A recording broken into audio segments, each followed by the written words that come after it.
दिल्ली में पीएम मोदी की बड़ी बैठक जारी है। एनडीए के सीएम और डिप्टी सीएम के साथ प्रधानमंत्री नरेंद्र मोदी की बैठक जारी है। बैठक में पीएम मोदी, अमित शाह, राजनाथ सिंह भी मौजूद हैं।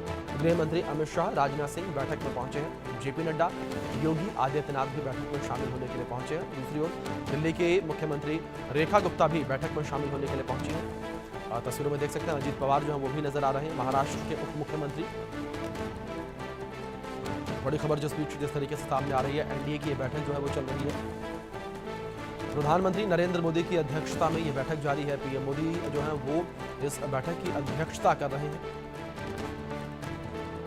प्रधानमंत्री नरेंद्र मोदी के द्वारा जो है बैठक की अध्यक्षता की जा रही है और प्रधानमंत्री नरेंद्र मोदी बैठक की अध्यक्षता करने के लिए किस तरीके से पहुंचे वो इन तस्वीरों में आप देख सकते हैं। इस बीच हमारे सीनियर एडिटर संजय शर्मा जुड़ गए हैं, सीधे उनका रुख करेंगे। संजय जी, जिस तरीके से महत्वपूर्ण बैठक जिसकी चर्चा भी आपसे कुछ देर पहले हम कर रहे थे और अब बैठक की शुरुआत हो चुकी है, क्या कुछ कहा जा रहा है, कितने देर तक ये बैठक चलेगी? और जिस तरीके से एक अपडेट ये भी सामने आ रही थी कि 2 प्रस्ताव जो है वो भी इस बैठक में रखे जाएंगे। देखिए, बैठक अभी शुरू हुई है। प्रधानमंत्री नरेंद्र मोदी जब बैठक में पहुंचे तो उनका स्वागत हुआ है। सबसे पहले फोटो हुआ है, फोटो सेशन हुए सभी मुख्यमंत्री डिप्टी सीएम के साथ में। उसके बाद बैठक शुरू हुई। तो इस बैठक में कुल मिलाकर के 2 रेजोल्यूशन आएंगे, 2 प्रस्ताव पेश किए जाएंगे। दोनों प्रस्ताव इस बैठक में चर्चा होने के बाद में पास होंगे। पहला प्रस्ताव ऑपरेशन सिंदूर को लेकर के। ऑपरेशन सिंदूर जबरदस्त जो कामयाबी भारत को मिली है वो मिली है भारतीय सेना के पराक्रम और शौर्य की वजह से।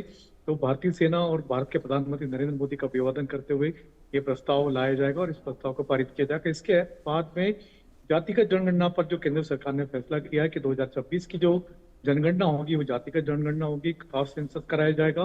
तो ये लंबे समय से मांग की जा रही थी विभिन्न राजनीतिक दलों के द्वारा। तो इस मांग को सरकार ने मान लिया है। जातिगत जनगणना के फैसले पर सभी मुख्यमंत्रियों की तरफ से, मुख्यमंत्री की तरफ से प्रधानमंत्री नरेंद्र मोदी का अभिनंदन किया जाएगा और साथ ही साथ प्रस्ताव पास किया जाएगा। इसके अलावा मोदी सरकार 0.3 यानी मोदी सरकार के तीसरे कार्यकाल का पहला वर्ष पूरा होने जा रहा है। तो उसको लेकर के कई सारी तैयारियां हो रही हैं। कई जश्न मनेगा, लगभग 1 महीने तक जश्न मनाया जाएगा। तो उसको लेकर के पूरी रूपरेखा तैयार की जा रही है, कार्यक्रम तैयार की जा रहे हैं। तो उसकी चर्चा भी आज की बैठक में होगी। लेकिन सबसे बड़ा जो मेन जो एजेंडा है वो एक गुड गवर्नेंस यानी सुशासन का। तो सभी जितने भी एनडीए शासित राज्य हैं उनसे कहा जाएगा कि वो अपने अपने राज्यों में बेहतर तरीके से सुशासन करें।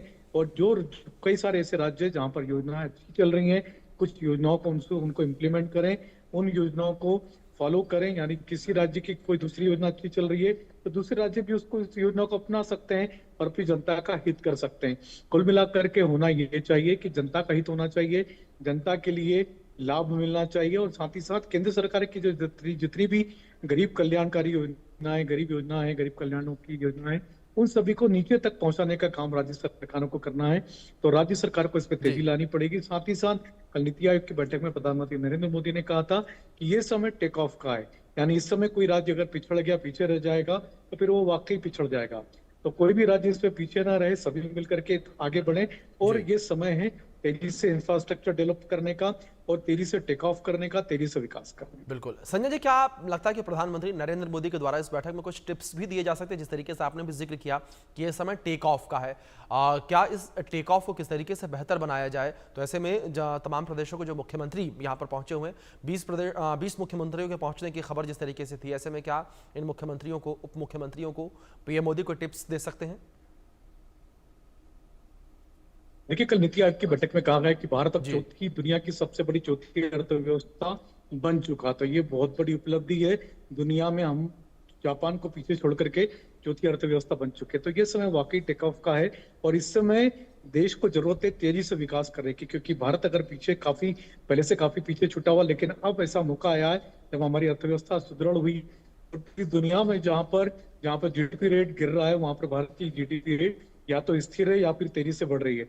तो भारत इस समय विश्व बनाने में, मुकाम बनाने में कामयाब हुआ है। तो प्रधानमंत्री ने भी आह्वान किया था कभी, और आज भी प्रधानमंत्री सभी मुख्यमंत्रियों को यही टिप्स देंगे कि इस समय कोई भी राज्य ढिलाई ना बरते, तेजी से विकास का संकल्प ले। सभी लोगों का उत्थान करना है, सभी लोगों को के लिए कल्याणकारी काम करना है, क्योंकि लोगों की का जीवन स्तर उठना है, उनकी आमदनी को बढ़ाना है। यही समय है जब प्रधानमंत्री बार बार अपने भाषणों में कहते हैं यही समय है, सही समय है। तो ये टेक ऑफ करने का समय कल प्रधानमंत्री नरेंद्र मोदी ने कहा। बिल्कुल संजय जी, जिस तरीके से आपने जिक्र किया कि प्रधानमंत्री ने भी जिक्र किया कि यही सही समय है टेक ऑफ करने का। ऐसे में संजय जी, जिस तरीके से आप पहले जिक्र कर रहे थे कि बिहार के मुख्यमंत्री नीतीश कुमार दिल्ली नहीं पहुंचे हैं, ऐसे में क्या अपडेट मिल पाई उनको लेकर? क्या बैठक में शामिल होने के लिए पहुंचे वो, या वो नहीं पहुंचे हैं? देखिए, हमने भी बताया आपको, हमने जी नीतीश कुमार के शॉर्ट्स भी भेजे हैं यहाँ से। मुख्यमंत्री नीतीश कुमार नीति आयोग की बैठक में नहीं पहुंचे थे, लेकिन द्वारा पूरी एनडी राज्यों की बैठक में, और सम्राट चौधरी मुख्यमंत्री उनके साथ पहुंचे हैं। जी दोनों एक ही गाड़ी में मौजूद, दोनों एक ही गाड़ी से उतर करके बैठक में गए। तो नीतीश कुमार इस बैठक में मौजूद है। हम आपको बता रहे हैं, बड़ी ब्रेकिंग खबर दे रहे हैं, नीतीश कुमार नीति आयोग की बैठक में नहीं गए थे, लेकिन जी प्रधानमंत्री द्वारा बुलाए गए एनडी राज्यों की बैठक में नीतीश कुमार जी शामिल है। हाँ, आंध्र के मुख्यमंत्री चंद्रबाबू नायडू नहीं आ पाए, और एक के मुख्यमंत्री नहीं आ पाए। इन जी दो को छोड़ करके बाकी सभी मुख्यमंत्री।